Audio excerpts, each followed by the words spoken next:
ये इलाका हर बार किसी न किसी त्रासदी से जूझता नजर आता है। यहाँ के लोगों की जिंदगी नदी के किनारे बसी है और नदी ही उनकी तकदीर लिखती है। सरयू नदी का कटान हर साल सैकड़ों परिवारों के आशियाने उजाड़ देता है। वो घर जिनमें कभी हंसी खुशी की आवाज़ें गूंजती थीं, आज पानी की लहरों में समा चुके हैं। वो खेत जिनमें कभी सुनहरी फसलें लहलहाती थीं, अब सिर्फ रेत और कटान की मिट्टी में बदल चुके हैं। लेकिन इतना ही काफ़ी नहीं है। कटान से उजड़ने के बाद भी लोगों की परेशानियां ख़त्म नहीं होती। नींद, सुकून, आराम सब कुछ छिन गया है। दिन की चैन और रात की नींद दोनों ही छिन चुकी हैं। रामपुर मथुरा क्षेत्र के लोग कह रहे हैं कि एक तरफ सरयू का कटान उनके घर उजाड़ता है तो दूसरी तरफ भूख और मजबूरी उनकी नींद छीन लेती है। जिनके घर कभी पक्की ईंटों से बने थे, आज वो लोग टीन छप्पर डालकर जीने को मजबूर हैं। सवाल यही है, क्या इनकी आवाज़ सिर्फ नदी की लहरों में ही दबकर रह जाएगी? क्या इनकी थकान, इनकी पीड़ा कोई सुन पाएगा, या फिर हर बार की तरह ये लोग अपने हाल पर खुद ही आंसू बहाने को मजबूर रहेंगे? रामपुर मथुरा के लोग आज भी उम्मीद लगाए बैठे हैं कि शायद कभी उनकी पुकार सरकार तक जा पहुंचेगी, शायद कभी उनकी तकलीफ को समझा जाएगा और शायद आने वाली पीढ़ियों को हर साल इस दर्द से न गुजरना पड़े। ये तस्वीर है सीतापुर के रामपुर मथुरा क्षेत्र की। यहाँ लोग दोहरी मार झेल रहे हैं, कटान की मार और किसानी की मजबूरी। लेकिन सबसे बड़ा सवाल ये है कि क्या इस दर्द की कोई सुनवाई होगी? नमस्कार, मेरी मौजूदगी इस समय सीतापुर जनपद के गांजरी क्षेत्र रामपुर मथुरा के नागेश्वर पुरवा के मजरा शुक्लन पुरवा में है। आप देख सकते हैं हमारे ठीक पीछे ये बाढ़ क्षेत्र है। इस रास्ता जो आप देख सकते हैं कितनी दलदल में हम लोग खड़े हुए हैं। ये चाची आंटी जी हैं जो है अपना जो रोज लकड़ी और जो इत्यादि सामान है वो लेकर यहाँ से किसी उचित स्थान पर जा रहे हैं। दादी से बात करेंगे कि क्या कुछ यहाँ की स्थिति है, कैसे कटान चला। दादी क्या नाम है?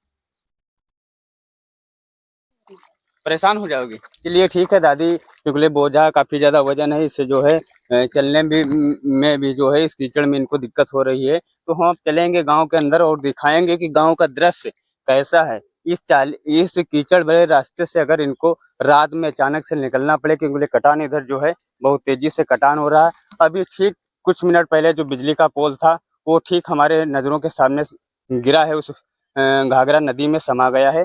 और भी लोग यहाँ से आ रहे हैं, अपना घर गृहस्थी का जितना भी सामान है वह निकाल कर किसी उचित स्थान पर ले जा रहे हैं। और आप सोचिए कि एक पूरा जीवन बीत जाता है घर गृहस्थी बनाने में, लेकिन यहाँ जो लोग हैं जो बाढ़ से पीड़ित हैं वो हर वर्ष प्रत्येक वर्ष अपना आशियाना बनाते हैं और उजाड़ने पर मजबूर हो जाते हैं। इनका हर वर्ष का यही है सिस्टम की आशियाना तैयार करते हैं, फिर बाढ़ में अचानक से आशियाना इनको उजाड़ना पड़ता है।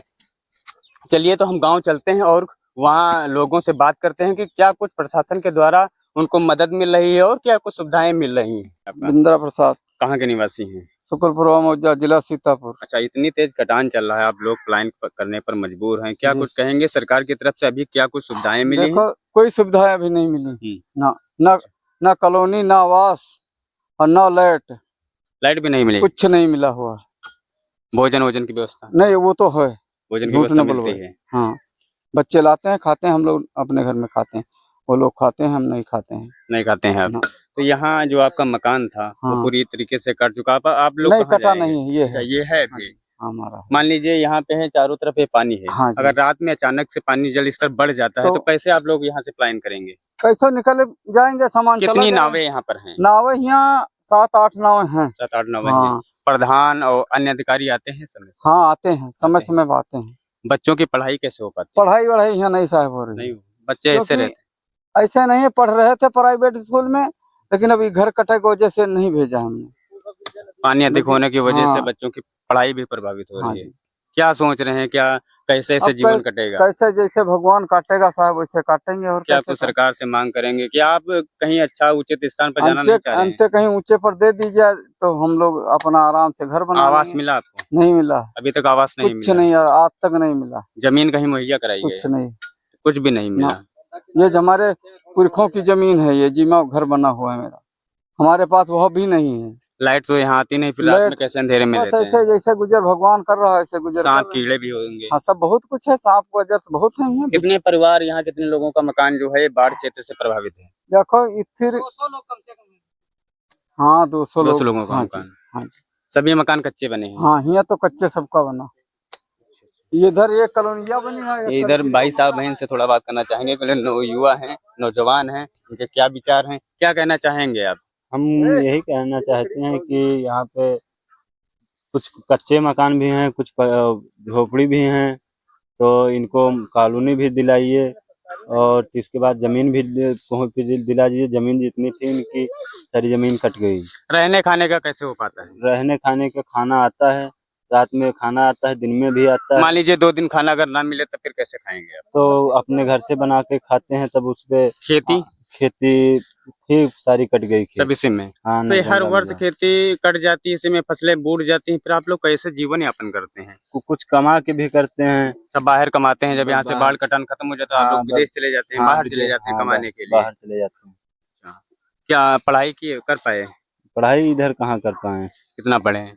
बस 8 तक। अदर जो बच्चे हैं छोटे छोटे जो पढ़ना चाह रहे हैं, चाह कर भी नहीं पढ़ पा रहे पढ़ हैं, नहीं पा रहे क्या हैं। कुछ सरकार से मांग करेंगे आप? सरकार से मांग क्या करें, जोन दे पाए तो दिलाएं। प्रशासनिक अधिकारियों का रवैया, उनका आने जाने का, वो आते हैं? हाँ वो आते हैं सारे।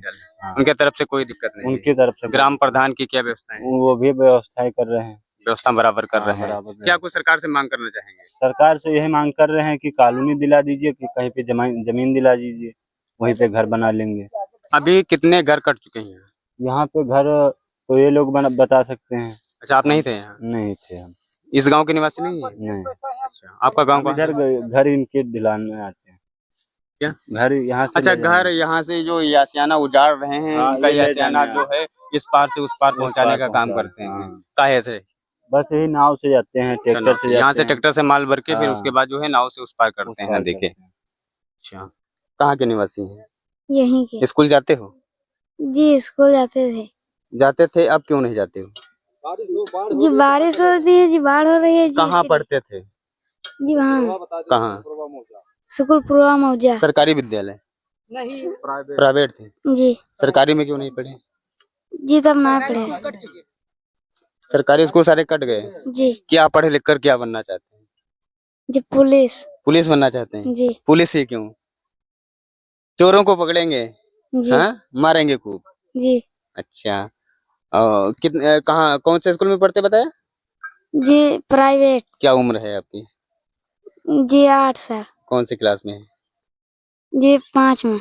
ये छोटू है, कक्षा 5 का छात्र है। इसके सपने हैं कि ये पुलिस बने और ये गांजर क्षेत्र है, यहाँ स्कूल जो जितने सरकारी स्कूल थे वो कट गए हैं। फिलहाल इसकी पढ़ाई जो है प्रभावित हो रही है। कारण ये है कि यहाँ से जाने का रास्ता, विद्यालय तक कोई रास्ता नहीं, नाव से जाना पड़ रहा है। वो भी इतने दलदल और कीचड़ में नाव समय से नहीं मिल पा रही है या किसी प्रकार की अन्य दिक्कत की वजह से बच्चे की पढ़ाई, सपने तो बहुत बड़े हैं लेकिन पढ़ाई, इस दलदल में फंसे हुए बच्चे के जो है सपने अटूट नजर आ रहे हैं। फिर भी बच्चे के हौसले बुलंद हैं। वो आगे देखना होगा कि बच्चा के जो सपने हैं, बच्चे के सपने हैं कहाँ तक साकार हो पाते हैं। के ग्राम प्रधान जो है हमारे साथ मौजूद हैं, जो लगातार बाढ़ पीड़ितों के साथ लगातार बने रहते हैं। 24 घंटा यहाँ इस गांव में इनका आवागमन रहता है। हम इनसे जानकारी करेंगे कि अभी तक कितने घर कटे हैं, क्या कुछ सरकार की तरफ से, इनकी तरफ से क्या कुछ सहायता दी जा रही है। क्या नाम है प्रधान का? मेरा नाम श्री राम है, प्रधानपति। कितने घर अभी तक कटे हैं?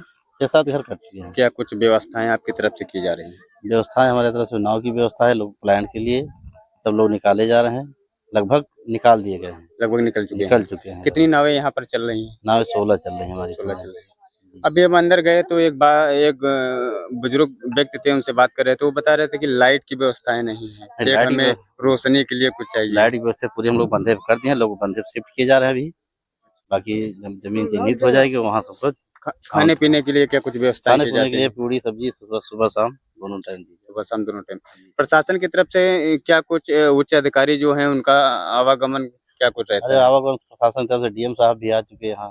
डीएम साहब बराबर बने रहते हैं, तहसीलदार साहब आते हैं, नायब साहब तो घर घर जाकर उत्तेजित किया कि नहीं आप लोग जल्दी घर खाली कीजिए। मतलब यहाँ से खाली करने के लिए खाली उचित स्थान पर जाने के लिए कहा जा रहा है कहा लोगों जा रहा है, से, और लगभग यहाँ से लोग पलायन भी कर चुके ऐलान हैं। कर चुके हैं, प्रशासन भी, पुलिस प्रशासन भी जैसे साथ जिन थी। लोगों का घर कट गया उनको क्या कुछ मुहैया कराया जाए? मुआवजा झोपड़ी के 8,000 है जो शासन की तरफ से है, जो है वही, और पक्के मकान के लिए 1,20,000। कुछ पक्के मकान भी कटे हैं? हाँ, 2 पक्के मकान कट चुके हैं। 2 पक्के मकान उनको कटे हैं। 1,20,000 रुपये का भुगतान हो चुका है। यहाँ पर जो प्राइमरी स्कूल था, पिछले वर्ष एक स्कूल कट गया था, हाँ, वो तो उसके बाद में बच्चों की पढ़ाई प्रभावित हुई, फिर कैसे बच्चे पढ़ाई यहाँ बंदे के? के साइड में जगह दी गई है, वहीं पढ़ाई हो रही अच्छा, है। यहाँ का जो स्कूल था विद्यालय, हाँ, यहाँ से वहाँ ट्रांसफर हाँ, कर दिया गया है, बंदे की तरफ बैठे थे। वहाँ पढ़ाई। ये हमारे साथ ग्राम प्रधान थे जो यहाँ के लगातार देखरेख कर रहे हैं। नेकपाल भी यहाँ पर प्रेजेंट टाइम मौजूद हैं जो लगातार मॉनिटरिंग कर रहे हैं इस क्षेत्र की, बाढ़ क्षेत्र की। यहाँ से जो लोग बाढ़ में फंसे हुए हैं उनको लगातार कहा जा रहा है कि आप उचित स्थान पे यहाँ से जो है निकल करके उचित स्थान पर जाइए, वहाँ पर पूरी व्यवस्थाएं की जा रही है।